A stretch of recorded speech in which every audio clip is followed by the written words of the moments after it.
During our session, I explained to the women that this transition theory I'm speaking of is something that they've seen already. And I tell people all the time that I love theory. That's one of the things about, going to school for like 5,000 years and being able to learn all of these theories is you're able to put a name or terminology to experiences you've seen all your life. So the idea behind um, transition theory, the theorist that came up with it was a woman by the name of Nancy Schlossberg. And she came about this theory on transition when she was working with military families. And as you know, military families do a lot of moving, having to adjust to new environments. And she wanted to understand, why was it that there were some families that transitioned into these new places really well, seemed to manage the changes well, and get connected to resources and do things that need to be done, while others really struggled with the transitions. And so what she came up with, and this is sort of a scaled down version of it, is the 4 S's of coping. And those 4 S's are the self, the situation, supports, and strategies. The first S is for self.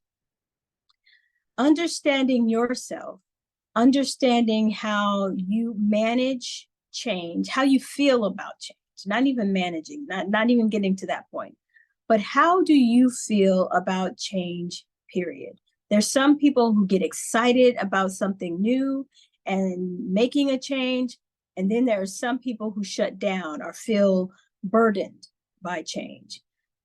Being critically honest with yourself about how you engage change, and also understanding that you can change that, more change. Understanding that you can have a different outlook towards it, but first understanding where your initial outlook came from in your life. For some of us, transition comes from our families and having to move often. And for some people, again, there was safety built in those transitions, while others, there may have been trauma connected to it. So whatever your particular situation is, be very clear about how you understand and how you experience change. In addition to how you experience change is your worldview. Are you one of those people, and I had fun with this with the group, that sees the glass as half full, half empty, cracked with a fly in it? How do you see the world? And not to change your worldview, but being very honest about how you experience and how you see the world also influences how you will engage change. The second S is situations. Understanding that there are different situations, different life events that are happening in your life at any given time is important to notice. One thing that Dr. Schlossberg talked about is there's a difference between events, things that actually happen, and then the non-events that also play a role. Non-events are those situations that were supposed to happen but didn't. Here's an example.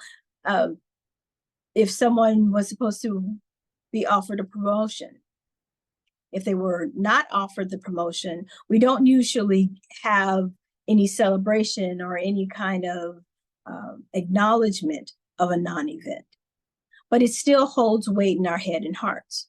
We also talk about concurrent stressors, those experiences in our lives that hold a great deal of weight. So concurrent stressors could be you're starting a new job and there's a new baby on the way, and there are financial crises, that sounds familiar, and there are health issues. So concurrent stressors could be both positive and challenging.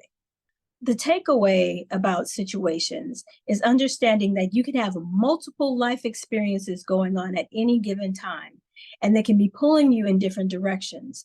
And if you do not have the next S, support, or supports in place, it can be very challenging to manage those situations.